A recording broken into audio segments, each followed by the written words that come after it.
आज सायंकाळला मस्त असं ऑफिस सुटल्यानंतर आम्ही सर्व लेडीज स्टाफ पाणीपुरी खायला गेलो होतो आणि तिथे मस्त असं पाणीपुरी आणि शेवपुरीचा आस्वाद घेतला. कामातून सुटका झाली आणि चला म्हटलं अर्धा एक तास आपल्यासाठी निवांत वेळ काढूया. म्हणून आम्ही सर्वांनी ठरवलं की आज घरी जायच्या आधी मस्त पाणीपुरी खाऊन जाऊ.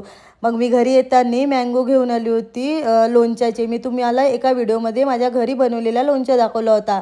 ती लोणच्याची व्हिडिओ बघून मला 2-3 ऑर्डर आले होते की आम्हालासुद्धा लोणचं बनवून द्या. म्हणून मग त्यांना लोणचं बनवून दिले. त्यासाठी मला आंबे घेऊन यायचे होते. मी आंबे घेऊन आली. मग घरी येताना बघते तर माझे एक पार्सल आलं होतं. छान मी असं दिवा मागवला होता. आता आपल्याकडे गणपती वगैरे आहे ना, म्हणून मी मागवलं होतं. इकडे आमच्या स्वरांची एक क्रिएटिव्हिटी चालू होती. त्याला स्कूलमध्ये बनवून न्यायची होती.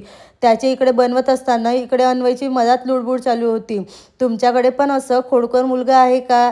मोठा मुलगा शांत आणि लहान मुलगा खोडकर. माझ्याकडे तर आहेच, पण तुमच्याकडे पण आहे का? मला नक्की सांगा. असं होता माझा आजचा दिवस. बाय.